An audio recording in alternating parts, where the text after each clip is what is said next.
the particular context. As Professor Patil so remarkably said everything before me.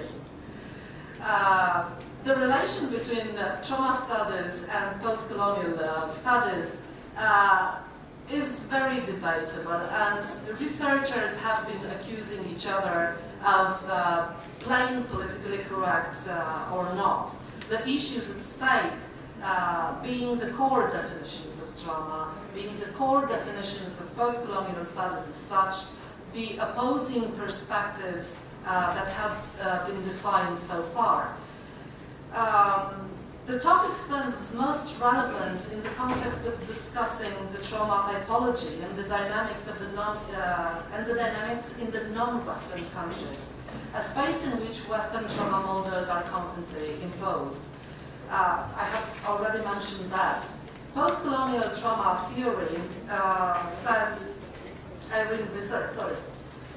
should seek to employ a model of trauma incorporating non-Western templates for understanding culturally specific traumatic psychic disorders.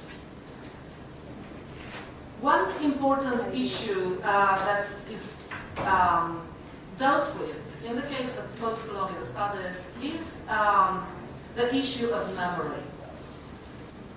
Many of the novels I have read and studied in this field deal with the preservation of memory. It is about how to keep certain events as they were and not to think about how to heal them. And here I make the connection with the trauma theory that I have mentioned. Many of the post-colonial works deal with who's the victim and the victim's role and the problem of guilt and the problem of melancholia. We all know the discourse or the vocabulary of the post-colonial studies. We have hybridity, we have identity, we have everything. Yeah, so we can easily introduce that. This attitude, which is ahistorical, as I have mentioned previously, practically stops any recuperation of the past. It is a victimizing perspective which affects any vigor of the writer, any imaginative outcome of the writer.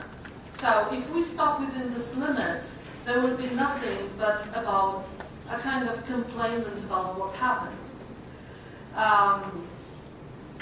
A different attitude to this should imply what is called political activism.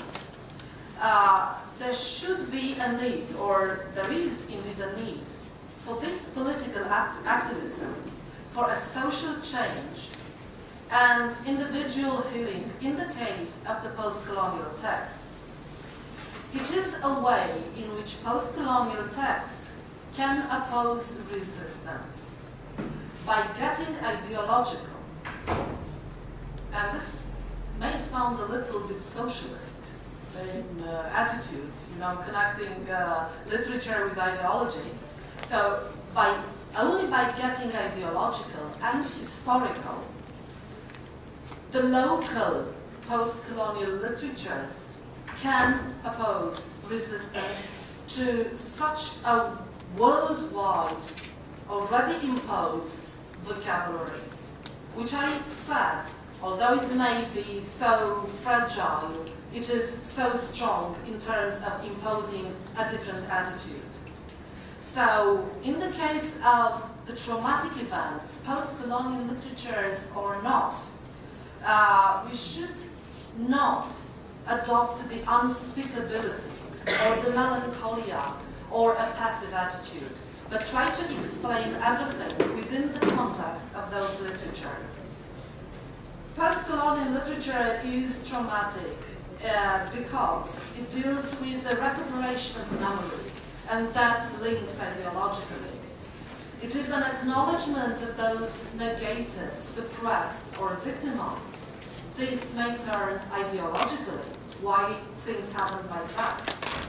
It is is a recuperation of the ignored histories. This is common post-colonial vocabulary, yet I'm changing the purpose of this. So it is a recuperation of what happened and a bringing forth of the marginal, yet this should be turned ideological.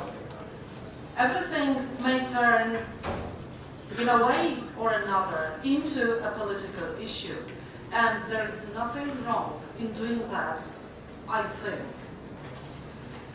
Instead of going for universalism, or instead of going for homogeneity, we should not be afraid. And you will see why I'm so pro this situation.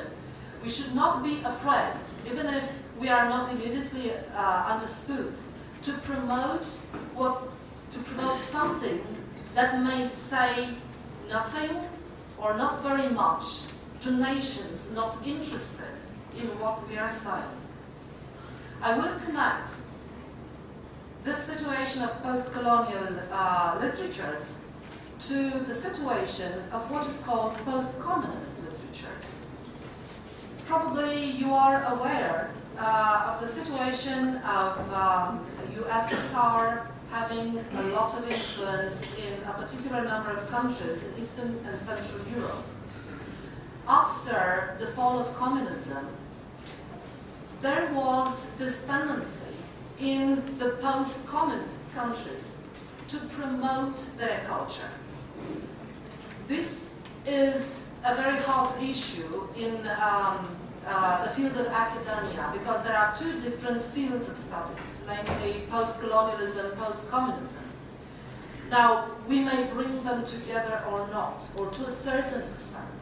We may bring them together as being those spaces that suffered a lot. But that would be too general. We may bring them together from the perspective of literatures that try to recuperate traumatic experiences and the past that can be hardly understood. That is, again, too general. I think, however, that this comparison between post-colonial literatures and post-communist literatures would help both areas, because by establishing some connections between them, we may take some general terms in order to explain some particular situations. So, in the case of post-communist literatures, we do talk about all the problems that post-colonial literatures have been faced with and what they try to promote. At the same time, what happens there is the same, not the same, there is a lack of interest from the Western countries to understand what may go profoundly particular. So I think that as an Eastern European scholar, it is my duty to promote that and to establish these connections in order to understand that particular places can be like that. But at the same time, if we extend comparisons, if we make connections between spaces, we may get to understand, in general terms, certain positions in order then to turn back into the particular context of those countries and then move back to promoting them to a global level. As an Eastern European scholar, I feel the frustration of not being able to transmit what is a traumatic experience, both collective and particular. But by following the model of post-colonial studies, for example, and in the case of South Asian studies, by seeing how things work at a theoretical level here, I could borrow things from this space and maybe define, or try to define, something that would help me promote my own situation, or the narratives in my own situation. As a conclusion to this presentation, I would say that the three fields brought together, traumatic studies, post-colonial studies, post-communist studies, or any other studies that deal with traumatic experience, have to be, so this connection has to be made so that the profit can be for each individual nation, for each particular context. It is not necessary to borrow patterns or frameworks just from one space.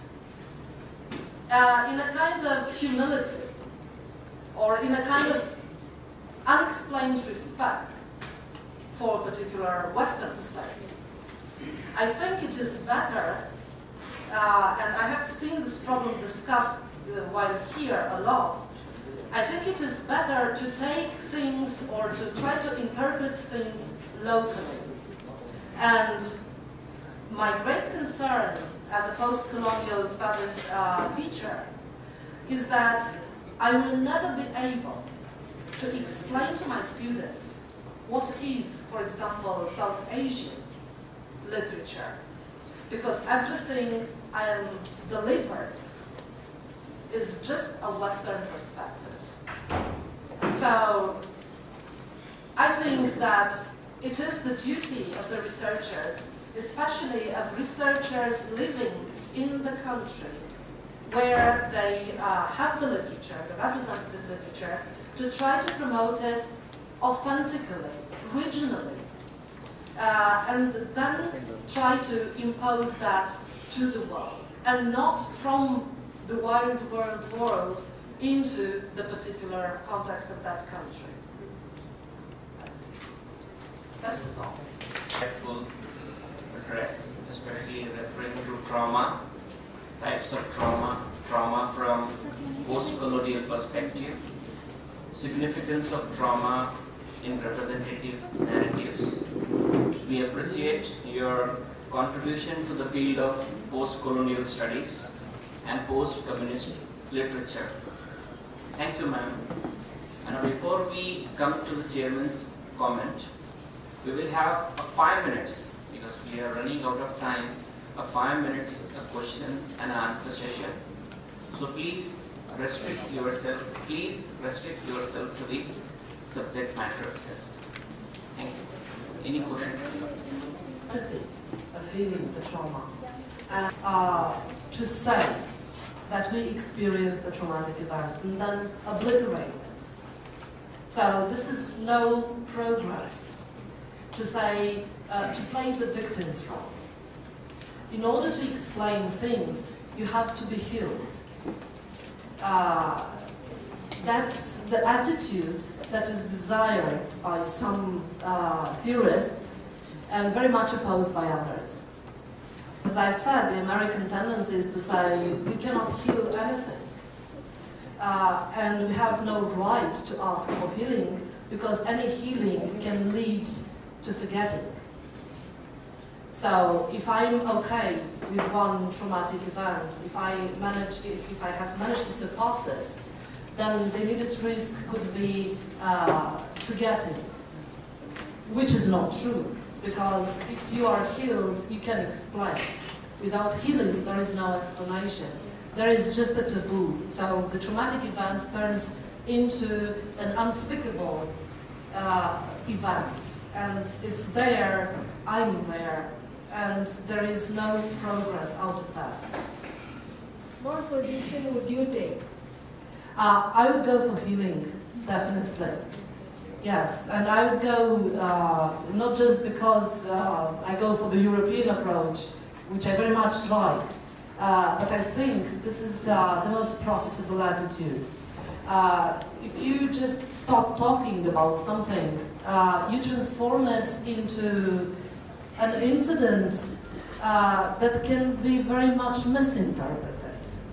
So if you don't try to find an answer, then a lot of misleading answers can derive from there.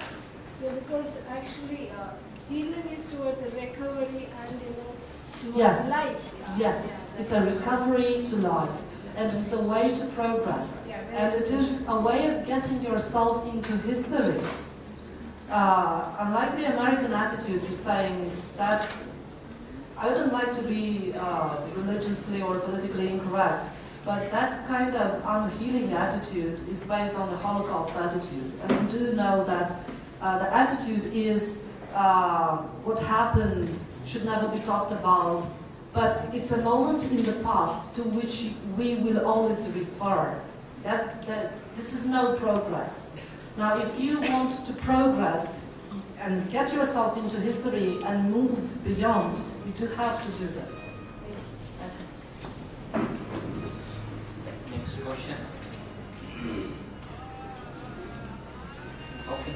We move ahead with the chairman's address at the end. I request Dr. Sharma, Head Department of English, Gujarat. So please.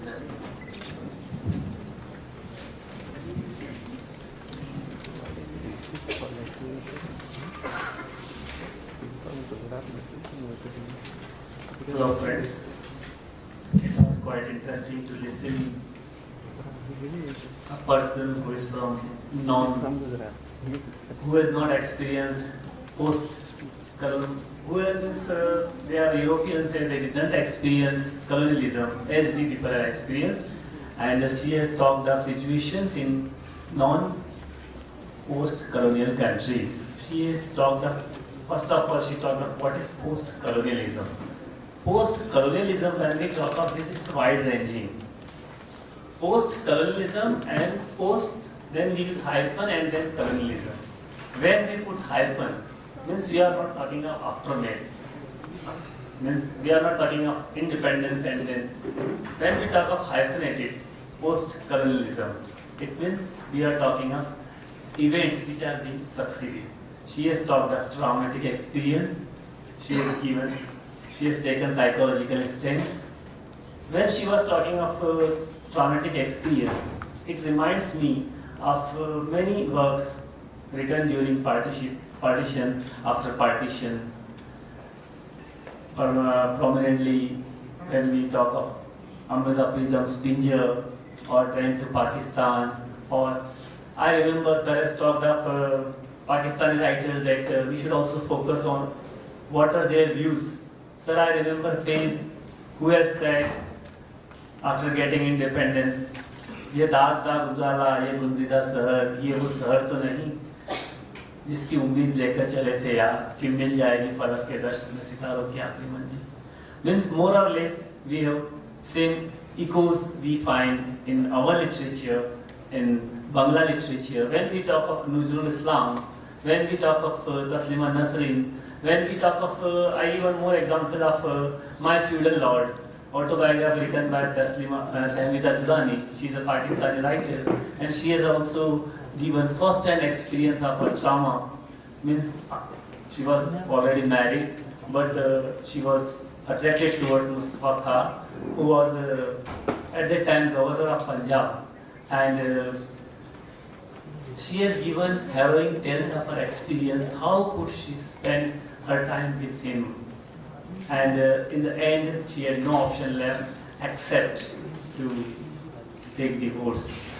And so Thomas, Dr. Rahim Asum Raza, Adha Gaon, and many other works can be discussed here, but due to the lack of time, we cannot talk of all these things. We have talked of healing also. Here I remember Shobha Day's statement on Bombay journalist gang rape case. What Shobha Day, when she was quoting that lady who was journalist, who was gang raped, what she said, that I want to go back to my work as soon as possible. I want to forget what has happened.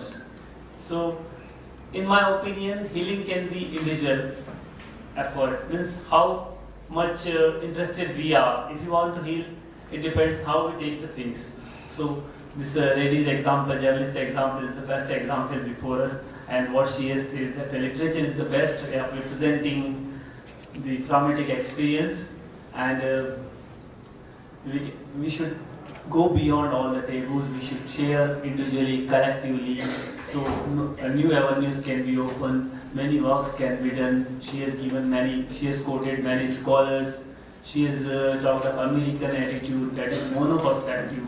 One kind of warning we find in her voice, that we cannot ignore other voices, we cannot ignore marginalized voices.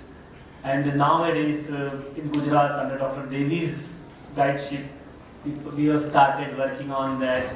And I remember a quote from Rigved that in the beginning there was no center, in the beginning there was no margin, in the beginning there was no center, no margin.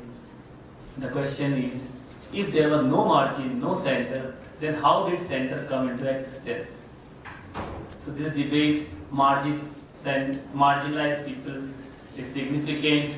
It echoes individual frustration, sense of failure, keen awareness, futility of our existence, and we will have to address all these issues. And fortunately, many writers in South Asian countries, they are addressing all these issues. And we hope in the end, that in the end there will be no margin, there will be no center, in the end there will be no play. In the end, let us hope there will be a free play of playlessness. In the end, there will be a free play of playlessness.